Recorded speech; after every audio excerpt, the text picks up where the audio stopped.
संजय नगर गांव में हरिराम नाम का एक गरीब लेकिन ईमानदार किसान रहता था। वो दिन रात खेतों में मेहनत करके अपने परिवार का पेट पालता था। उसी गांव में सूरजमल नाम का एक अमीर व्यापारी भी रहता था। एक दिन सूरजमल व्यापार के सिलसिले में बाहर जा रहा था। तभी रास्ते में उसकी सोने के सिक्कों वाली थैली कहीं गिर गई। उसे जब थैली गायब मिली तो वो घबरा गया और तुरंत वापस घर जाकर उसे ढूंढने लगा, पर वो थैली कहीं नहीं मिली। बेचैन होकर सूरजमल ने पूरे गांव में ऐलान करवाया। सुनो सुनो गांव वासियों, मेरी सोने की थैली कहीं गिर गई है। जो भी लौट आएगा उसे इनाम मिलेगा। सूरजमल की घोषणा पूरे गांव में आग की तरह फैल गई। बच्चे, बूढ़े, नौजवान सभी में कानाफूसी शुरू हो गई। कोई कहता जरूर किसी ने चुरा ली होगी, तो कोई हंसकर बोलता एक सिक्के का इनाम, इससे तो खुद ही रख लेना बेहतर है। लेकिन इस सब के बीच हरिराम अपने खेत से लौटते समय रास्ते में एक थैली देखकर चौंक गया। उसने उसे उठाया और देखा वो तो सोने के सिक्कों की थैली थी। उसकी आंखें चमक उठीं, लेकिन अगले ही पल उसके मन में ईमानदारी की आवाज गूंजने लगी। हरिराम थैली लेकर घर पहुंचा। राधा ने थैली देखी तो उसकी आंखें फटी की फटी रह गईं। ये कहाँ से लाए?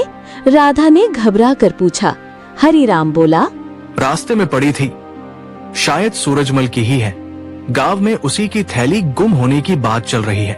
राधा थोड़ी देर चुप रही, फिर बोली, हम कितनी मुश्किल से जी रहे हैं हरिराम, एक सिक्का क्या देगा वो?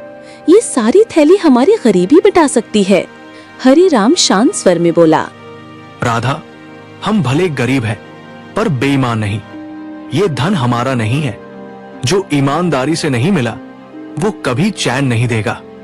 अगली सुबह हरिराम थैली लेकर सूरजमल की हवेली पहुंचा। सूरजमल चिंतित बैठा था। हरिराम ने थैली आगे बढ़ाते हुए कहा, सेठ जी, ये थैली शायद आपकी ही है। मुझे खेत से लौटते समय रास्ते में पड़ी मिली। सूरजमल अवाक रह गया। उसने थैली खोली, गिनती की और खुशी से चिल्लाया, अरे यही है, यही मेरी थैली है। सूरजमल ने तुरंत एक सोने का सिक्का निकाला और हरिराम की ओर बढ़ाया।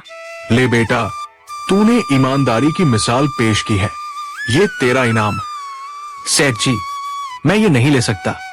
मैंने कोई व्यापार नहीं किया, बस अपना फर्ज निभाया है। सूरजमल चुप हो गया। कुछ पल बाद वो उठा और बोला, हरिराम, तुम जैसे लोग ही इस समाज की नींव है। अगर तुम इनाम नहीं लेना चाहते तो मेरी तरफ से एक प्रस्ताव है। आओ, मेरी जमीन के देखरेख का काम संभालो और एक अच्छा वेतन लो। हरिराम थोड़ी देर सोचता रहा, फिर मुस्कुराकर बोला, अगर ये काम मेहनत का है तो मैं जरूर करूंगा। हरिराम ने सूरजमल की जमीन पर ईमानदारी से काम करना शुरू किया। कुछ ही महीनों में सूरजमल ने उसे अपनी खेती का मुखिया बना दिया। राधा की आंखों में अब खुशी के आंसू थे। गांव में हर कोई अब हरिराम की ईमानदारी की मिसाल देने लगा। सूरजमल भी समझ गया था, दौलत से बड़ा धन ईमान होता है।